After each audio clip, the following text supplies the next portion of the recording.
चलिए, स्वागत है आप सभी का इनोवेटिव कोचिंग सेंटर में।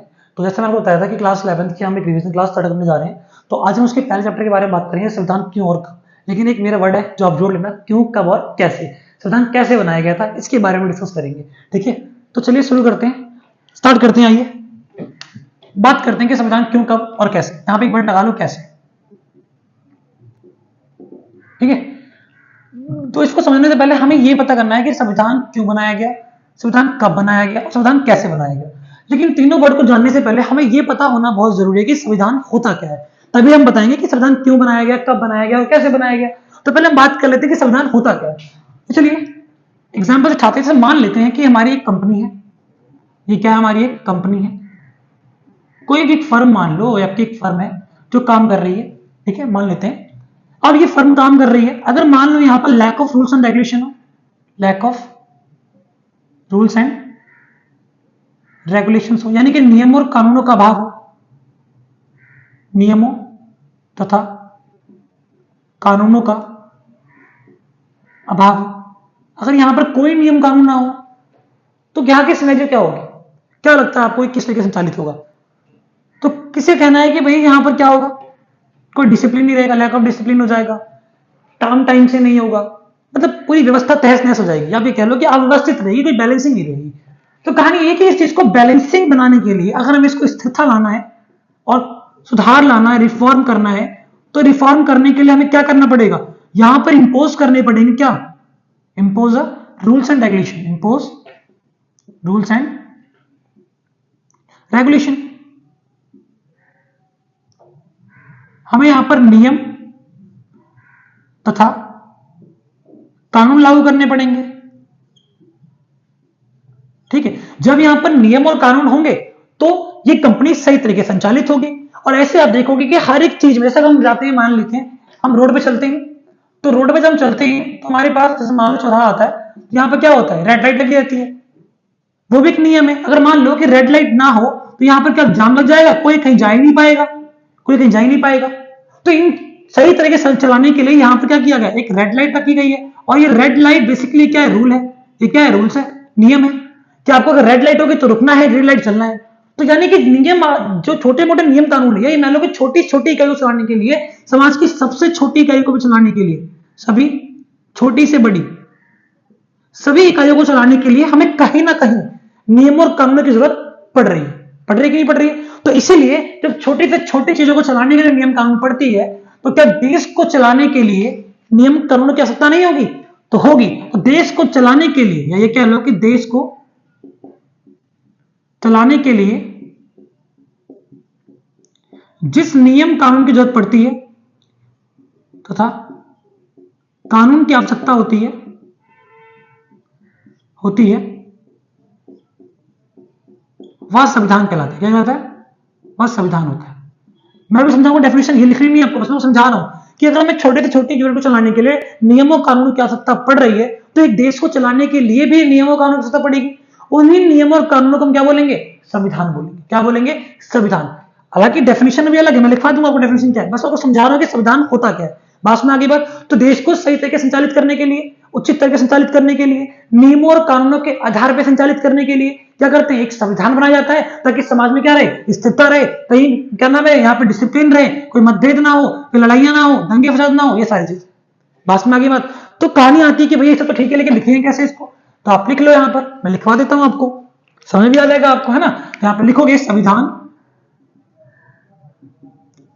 सामान्यतः नियमों तथा कानूनों का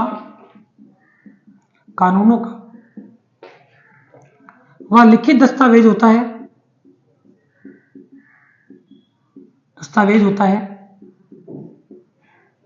जिसके आधार पर किसी देश की शासन व्यवस्था को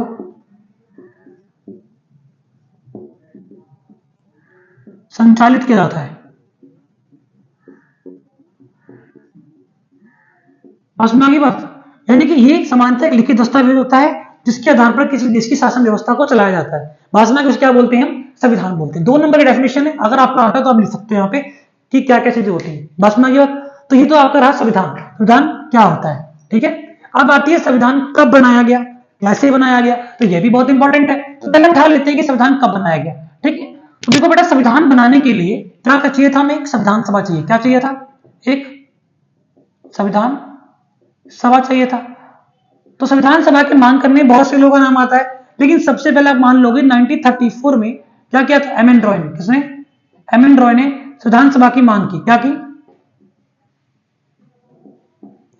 संविधान सभा की मांग की। और जब एम एन रॉय ने संविधान सभा की मांग की तो क्या देखा गया, इस संविधान सभा की मांग आगे चलकर कांग्रेस पार्टी द्वारा भी की गई। कांग्रेस पार्टी द्वारा भी क्या किया गया,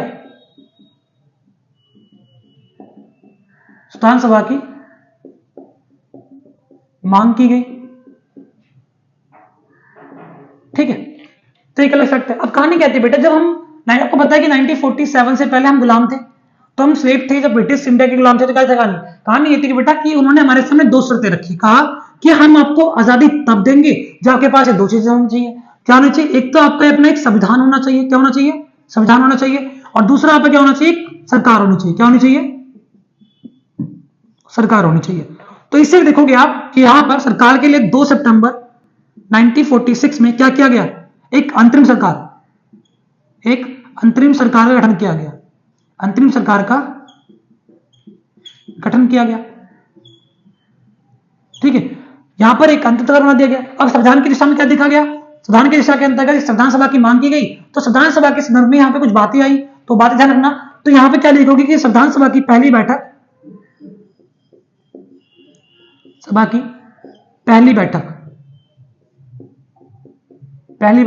कब की गई, 9 दिसंबर 1946 में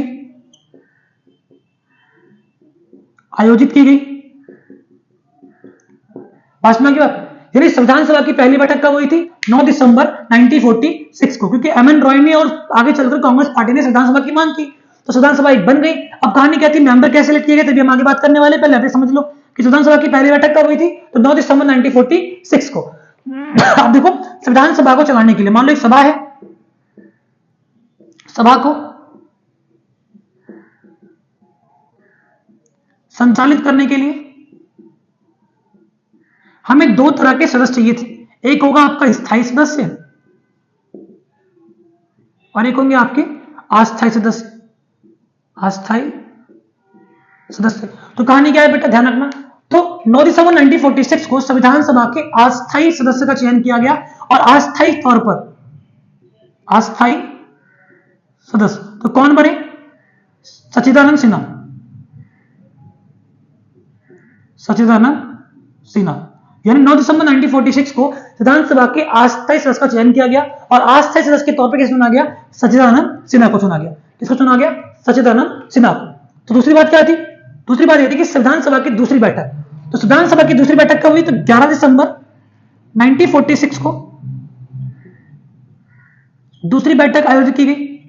और दूसरी बैठक के अंतर्गत क्या किया गया, इनके स्थायी सदस्य का चयन किया गया। कैसे किया गया, स्थायी सदस्य। अब स्थायी सदस्य के तौर पे कौन थे, तो डॉक्टर राजेंद्र प्रसाद, ठीक है।